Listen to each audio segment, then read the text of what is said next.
네, 안녕하세요. 허공인 일도입니다. 오늘은 부처님의 생애 두 번째 이야기를 말씀드리도록 하겠습니다. 22일 로인이 강변에서 비구 500명이 부처님 교단으로 출가하였다. 예, 그 당시에 이렇게 한 번에 몇백 명씩 부처님에게 출가하는 일이 많이 있었던 것 같습니다. 부처님을 한 뵙고 나면 그 인품에 매료되어서 출가하는 사람이 굉장히 많았습니다. 그래서 어떤 나라에서는 법으로 한 가정에서 몇 명까지만 출가할 수 있다.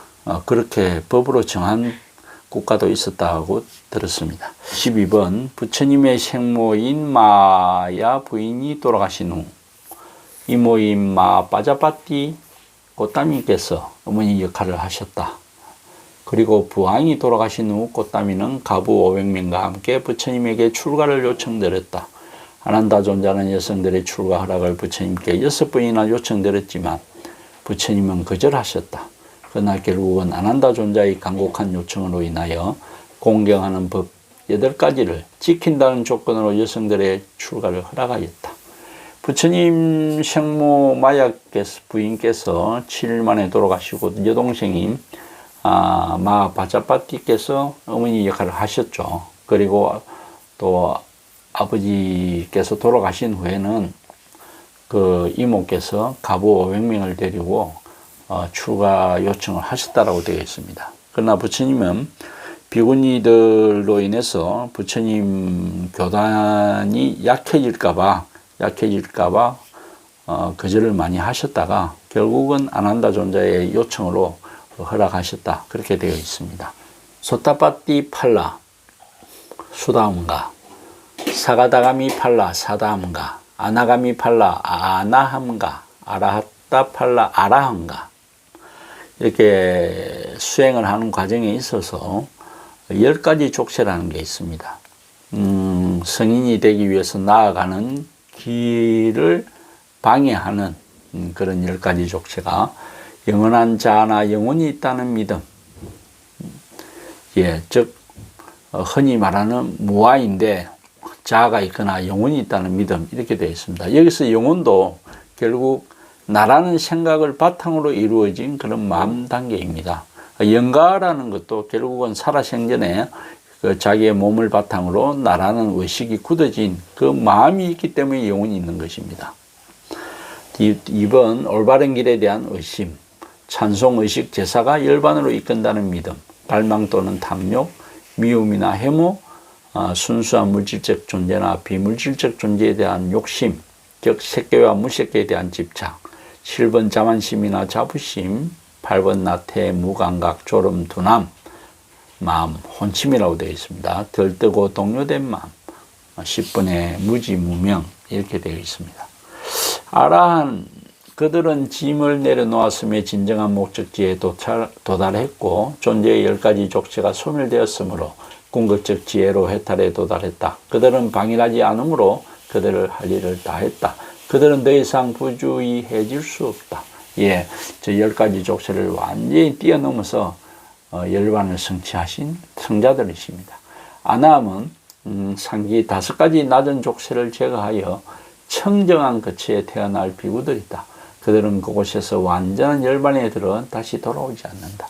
이 아나함을 달성하신 분은 아직 아란이 되지 않았기 때문에 완전히 윤회를 끊은 건 아닙니다. 그렇지만 이 몸을 버리면 아주 청정한 거처가 있다고 합니다. 이 우주에.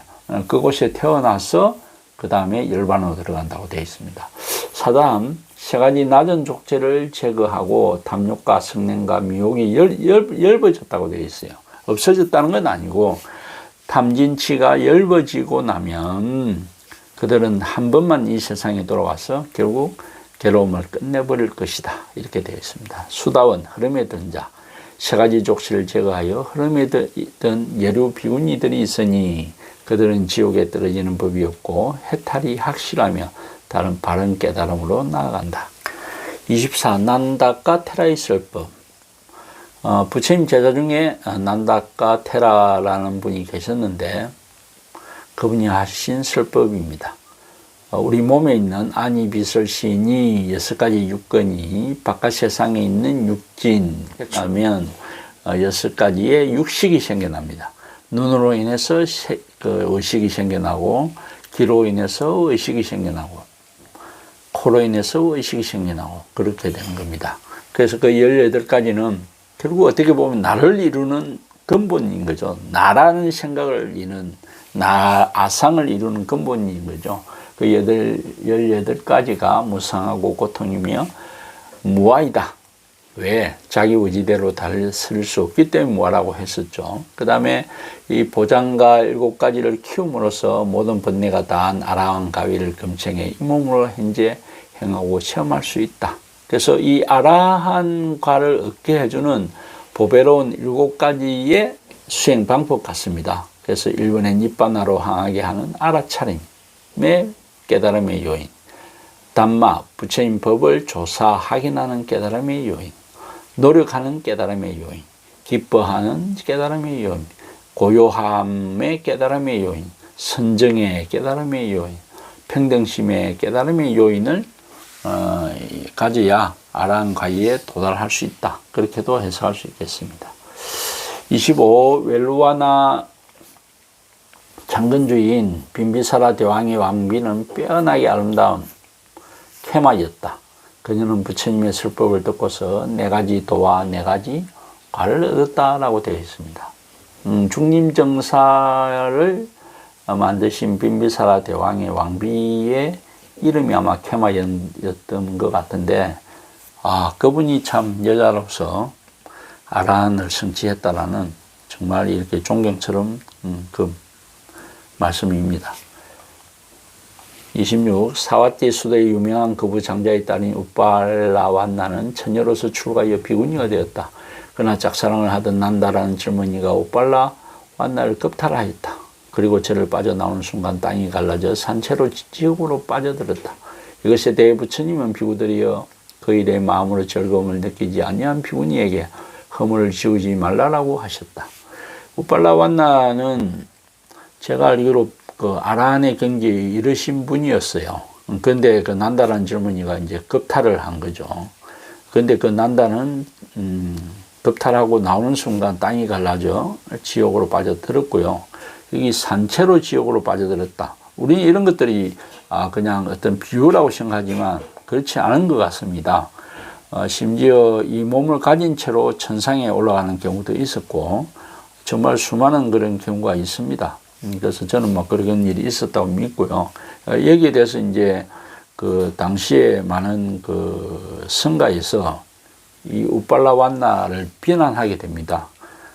그러자 부처님이 우빨라완나가 그런 겁탈을 당할 때 그 일을 즐거워하지 않았기 때문에 허물이 없다라고 그렇게 말씀을 하신 겁니다. 이 길고 긴 윤회가 그냥 멈추어지지 않는다. 업이 나쁘면 비구니 뿐만 아니라 비구들도 부러져 간다. 나쁜 업을 피할 수 없어 만나야 하는 이들에게 한 가지 의지할 것은 자기 마음뿐이다. 저는 이 글이 너무 이렇게 가슴에 와닿아서 제가 그 휴대폰에 보관을 별도로 하고 있습니다. 정말로 살아가면서 자기가 그렇게 노력을 해도 받아야 하는 업이 온다고 그러면 결국은 의지할 것은 자기 마음뿐이다. 이렇게 되어 있습니다. 경을 많이 읽어보면 특히 아란이 되신 분들도 그 업을 피할 수 없는 경우를 많이 봅니다. 가장 대표적인 게 목련전자죠. 신통이 부처님 다음으로 제일 좋았다라고 되어 있어요. 그런 분들은 하늘로 몸을 솟구치고 땅으로 꺼지고 그런 것이 다 가능합니다. 나중에 제가 그 밀라레파 부처님의 글을 이렇게 소개하면 아이고야 정말로 이 엄청난 신통에 대한 상황들이 묘사되어 있습니다. 타 종교 미안하지만 물 위를 하나 걸었다는 그런 걸 가지고 사람을 현혹시키는데 그런 거는 정말 1000분의 1도 못 미치는 그런 신통일 뿐입니다. 그렇지만 그런 신통을 하신 분들도 결국은 과거에 지은 업장은 피할 수 없더라. 그런 게 나오고, 또 아란을 성취하신 분들 중에는 눈을 다쳐서 실명이 되거나 또 피를 피하고 죽는 분들, 그런 분들이 많이 있었습니다. 그래서 우리가 그런 것을 살펴보면 참 윤회라는 게 무섭고 지은 업장이 무섭다, 그런 걸 느낄 수가 있습니다. 심지어 부처님도 전생에 그 업장으로 인해서 두통이 왔다고 되어 있지 않습니까? 케마 비구니와 담마데이나 비구니 두 분은 가장 높은 정상에 도달하였다. 이 두 여자분께서, 비구니께서 아란을 성취하셨다는 그런 참 존경스러운 이야기입니다. 29 사와티 수도의 큰 장자의 딸이었던 바타사라는 집안 하인과 눈이 맞아 집을 도망쳐 살림을 차리고 살다가 첫째 아이를 가진 후 출산은 어머님 계신 곳에서 하려고 친가로 가다가 숲에서 해산을 하고, 두 번째도 친가로 가다가 숲에서 해산을 하였는데 남편이 찾으러 왔다가 마침 큰 비가 내려서 비를 피할 물건을 가지러 갔다가 독사에 물려 죽고, 여자 혼자서 강문을 건너다가 둘째 아이는 독수리가 채어가고 큰 아이는 물에 빠져 죽고, 혼자서 친가를 갔을 때 큰 비에 집이 무너져 부모님이 죽었다. 한마디로 자기 주변의 가족이 다 몰살을 당한 거죠. 이에 바타사라는 거의 미쳐서 나체로 돌아다니다가 부처님을 배웠을 때 다음에 말씀을 듣고 정신을 차렸다. 오 고통스러워하는 여자 바타사라, 무엇 때문에 이익이 없는 고통 속에 빠져 있느냐. 오 바타사라여, 너는 너 자신을 만나도록 하리라. 이 바타사라가 미쳐서 거의 나체로 돌아다니는데 하필 이 부처님이 설법하는 근처를 지나갔다고 그래요. 그래서 그쪽으로 가니 부처님이 옷을 줘서 걸치게 하고는 설법을 하셔서 제자로 만든 그런 관계입니다. 30. 사실 니빠나의 법에는 고통이 먼지만큼도 없다. 고통의 그림자도 없다. 그러나 니빠나를 대상으로 하는 이들이 모든 고통을 그치게 하지 못한다. 피와 살로 된 이 몸 때문에 아프고 저리는 통증은 피할 수 없이 받아야 한다. 배고픔이 괴롭혀 오기 때문에 아침마다 급식하러 가야 한다. 그분들이 얻은 도의 법은 뜨거운 마음과 거친 마음이라는 번뇌들을 빼어버릴 수가 있다. 그러나 몸이 뜨겁고 거칠어져 생겨나는 고통스러운 느낌은 도의 법으로 빼어버리지 못한다. 선정신통으로 가끔씩 막아낼 수는 있지만 모든 시간을 막을 수는 없다. 전에 생겼던 번뇌를 악으로 고치거나 바꿀 수 없듯이 알아차림의 지혜와 함께 하여 참아내야 할 것이다. 정말 이 수행자가 어떻게 살아야 되나 하는 그런 것을 요약하는 것 같습니다. 수행을 완성한 분에게는 열반에 도달한 분에게는 어떠한 고통도 없다고 분명히 되어 있습니다. 그렇지만 거기 도달하지 못한 분에게는 육체를 가지고 있기 때문에 배고픔과 생로병사가 오는 것이죠. 그리고 그들이 이 아란도나 아난도 이런 도를 걸어가는 수행하는 과정에서는 뜨거운 마음과 거친 마음을 이렇게 없애버릴 수는 있지만 이 온 몸을 가짐으로 인해서 몸에서 오는 그런 실질적인 고통은 참아낼 수가 없다는 겁니다. 실제로 느껴야 된다는 거죠. 그래서 선정신통으로 가끔 막을 수는 있지만 항상 막을 수는 없다. 그렇게 되어 있고요. 그래서 이런 경우 알아차림과 지혜에 의지하여 참아내야 한다라고 되어 있습니다. 이것이 수행자가 어떻게 살아가야 하는지 하나의 모습을 제시하는 것 같습니다. 31. 세월과 간섭들이 바뀌어졌기 때문에 정하셨던 근계 하나가 그때 그 지역 그 일에 관해서는 가장 좋았던 대답이었다. 그러나 시절이란 언제나 바뀌어간다. 중도의 길에서 한쪽으로 쏠린 근계 중에 모자라거나 넘치는 것을 적당하게 하고 빡빡한 것을 가볍도록 해야 한다. 바뀌어진 형편에 적당하게 균형을 맞추어서 고쳐주어야 한다. 부처님의 가장 중요한 게 계율입니다. 계율인데 그 계율이 그 시절 그 시간에 맞추어 베스트의 답이었는데 조금 이렇게 변하면 거기에 맞춰서 변해질 필요도 있다. 이렇게 말씀하시는 것 같습니다. 실제로 인멸 후에 부처님 인멸 후에 많은 분파가 생긴 것도 그 계율을 어떻게 해석하느냐에 따라서 많이 바뀌었다라고 분파가 생겼다고 그렇게 들었습니다. 우리들이 이 교단의 생애로 들어온 것은 니바나를 체험하기 위해서이다. 니바나를 체험한 것에도 아란이라고 불릴 수 있을 만큼 수행의 힘이 커야 한다. 니바나를 본 이보다도 아란이 된 이를 더욱 존경하는 것이 적당하다. 이게 참 많은 생각을 하게 하는 것 같습니다. 니바나를 체험했는데도 아란이 아니다. 열반을 체험했지만 완전히 열반에 도달하지 못했다. 뭐 그렇게 해석할 수도 있겠습니다. 그래서 이 니바나를 체험한 것보다는 아란이 된 분. 아란은 뭐죠? 완전히 열반을 이룩하신 거죠. 예. 그래서 이 부분은 참선 선불교에 있어서 견성의 수준을 이야기하는 것 같습니다. 니바나를 체험한다는 게 견성을 체험을 하면 자기의 본 바탕, 본 마음이 허공성이다. 텅 빈 것이다. 이것을 한번 체험하는 거죠. 그 체험했다고 해서 그분이 열반에 드신 건 아니거든요. 그 뒤로도 계속 수행을 하여 실질적인 자기 자신의 탐진치를 완전히 뽑아버려야 되는 거거든요.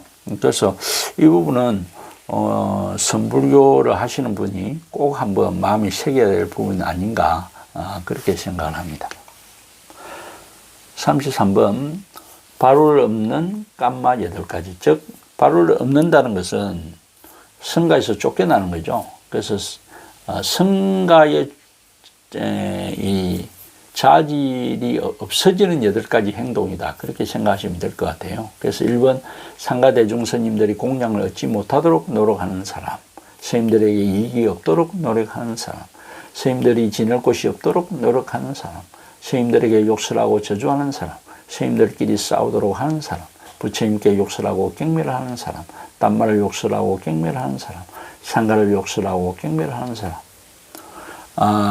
요즘 세태에 가끔 보면 아주 극단적인 다른 종교에 빠져가지고, 절에 와서 욕설하는 사람들도 있고, 법당을 불태우는 사람도 있고, 그렇습니다. 34. 부처님께서 가르쳐 주신 부정가는 이 몸의 더러움을 보는 것만이 끝이 아니다. 이 몸보다도 훨씬 더 많이 해무스럽고 경멸스러운 마음속의 해무스러움을 볼 수 있어야 한다.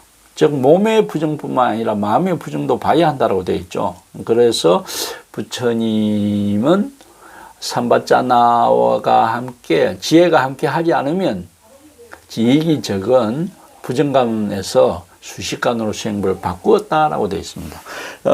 부정관이라는 것은 결국 내 몸을 나라고 하는 것에 가장 먼저 기본 바탕인 이 몸이 알고 보면 피고름에 지나지 않는다. 그런 걸 여실히 아는 거죠. 근데 그 부정관을 아주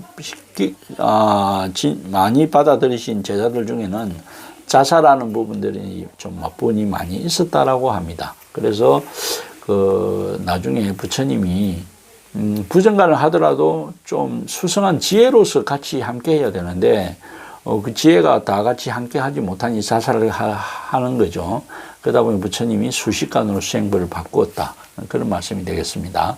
진심, 노력, 알아차림, 선정, 지혜의 5가지 능력이 성숙해야 한다. 그렇게 되어 있고요. 느낌, 생각의 구성, 인식작용에 온 5가지에 집착하여 그 5가지가 변하고 바뀌어질 때 걱정, 근심, 통곡의 깊은 고통을 받는다. 즉 나라는 이 오온에 집착하면 결국 그 오온은 무상한 것이기 때문에 고통을 받을 수밖에 없는 것입니다. 그래서 나부타의 제자들은 이 5가지 덩어리를 싫어하여 탐닉과 집착이 없는 니바나를 본다. 그래서 이 나라는 아상이 떠나야만이 열반을 맛볼 수 있다. 그렇게 되어 있습니다. 니바나를 봄, 마까냐냐에서 벗어난 팔라냐냐가 생겨난다. 이 부분은 결국 니바나를 잠시 보고 더 수행을 하면 확실하게 니바나의 결실을 얻는다. 이렇게 해석이 되겠습니다. 팔라냐냐가 생긴 후에 자기의 팔라냐냐를 돌이켜 생각해보는 지혜가 생긴다. 이게 이제 소위 해탈지견이라고 말씀드렸죠. 나는 완전하게 해탈에 들었다. 해탈을 얻었다라는 그런 지견이 생긴다라고 되어 있습니다. 네 가지 도, 네 가지 과를 차례대로 얻어서 높고 높은 성인의 지혜를 얻어 입퇴할 일이 없어진다. 이제 그 도라는 것은 수행하는 그 과정을 말씀하고 과라는 것은 확실하게 열매를 얻은 결실을 얻은 것을 이야기한다. 그렇게 이해를 하시면 되겠습니다. 37. 소타바나란 제일 처음으로 아리야에 포함되는 사람이다. 길고 긴 윤회의 길에서 니빠나의 높은 법을 처음으로 보았으므로 그를 소타바나라고 부른다. 가장 높은 니빠나의 법을 자기 스스로 직접 본 지혜를 일컬어서 그 지혜를 가진 성인이라고 한다. 이 성인들은 아주 적은 숫자이다. 그러나 이 소타바나를 얻은 사람도 수행하는 일을 계속 해야 한다. 소타바나를 얻은 사람에게는 온이 나라는 악연이 없고 사성제의 진리에 대한 의심이 없고 번뇌는 남아있지만 사악처에서는 벗어난다. 또한 어머니를 죽이고 아버지를 죽이고 아란을 죽이고 부처님 목에 피가 나게 하고 하합상가를 이간시키는 오무간 업을 짓지 않는다. 소타바나를 얻은 사람은 몸과 업과 마음으로 나쁜 업을 짓기도 합니다. 그러나 그 불선업을 덮어 감추지 않습니다. 니빠나라는 보리수건을 떠나서 번뇌의 뜨거움을 받더라도 소타바나 사람은 성인의 태식만은 버리지 않습니다. 담마의 성품에 관하여 그에게 의심이 생길 일은 없습니다. 한번 체험했던 그 행복의 맛에 마음을 기울이면 다시 체험할 수 있다. 이렇게 되어 있습니다. 즉 수다원가를 얻었지만 그 업도 지을 수 있다는 겁니다. 그러나 그 업을 애써 스스로 감추지는 않는다라고 되어 있고요. 또 지은 업에 따라서 시원한 보리수건을 떠나서 번뇌의 맛도 받는다고 되어 있습니다. 그렇지만은 그분의 마음은 항상 이 성인의 길을 따른다. 이렇게 말씀드리고 있는 것입니다. 38. 모욕을 하지 않고 깨끗이 하지 않는 것은 몸 위에 사는 벌레들을 불쌍히 여겼어이다. 그러나 원래 생각도 바르지 않지만 그 생각 다음에 지혜가 따르지 않기 때문에 벌레들을 위협하지 않으려고 자기 자신을 괴롭게 하는 다른 한면을 모르고 사는 것이다. 부처님 당시에 많은 다른 수행단체가 있었는데 그분들 중에는 이렇게 극단적인 지혜가 모자라는 그런 행동을 하는 분도 많았다. 그것을 말씀하신 것 같습니다. 39. 그렇게 연민이 많으시다면 군주름이 심한 이 도시에서 이렇게 많은 상가 대중들과 함께 뭐 때문에 걸식하십니까? 촌장 집안 식구들을 위해서 지어놓은 밥에 한 끼니 보시하는 것으로 망해가는 사람은 없소. 사실 재산과 검은 보배를 부족하게 갖춘 사람은 보시의 결과를 받고 있는 이들이요. 한 숟갈 한 주걱부터 시작하여 신심이 될 수 있는 만큼 보시한 결과와 진리의 힘의 결과이기도 합니다.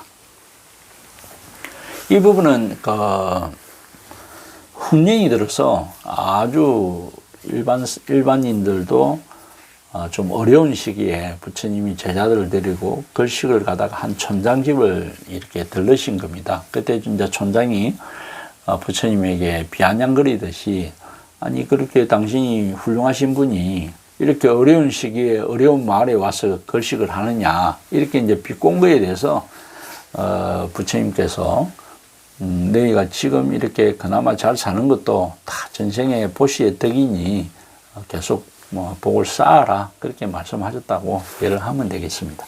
사실 이미 지은 악업으로 악체에 떨어질 것이라고 근심하는 대신에 현재와 미래에도 악업을 삼가하여 악업에서 벗어날 수 있다. 부처님은 숙면론을 반대를 하셨죠. 제가 바로 다 기억은 안 나지만 전생에 지은 업을 벗어날 수는 없지만 그렇다고 전생의 업을 완전히 받아야만 한다라고 하면서 노력하지 않으면 안 된다라고 되어 있습니다. 그래서 노력을 한 만큼 또 좀 벗어날 수 있는 방법도 있다는 거죠. 제가 예를 들어서 지금 금생에 못 사는 것은 전생에 나쁜 짓을 많이 해서 도둑질을 많이 해서 남을 많이 괴롭혀서 못 산다.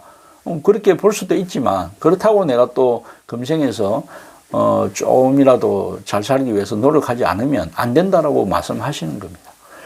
부처님 앞전에서 말씀드렸듯이 정말 부처님도 받을 업은 받으셔야 했고 아란을 달성하신 분들도 업장을 피하지는 못했습니다. 그렇기 때문에 그거 깊게 한번 생각할 필요가 있고요.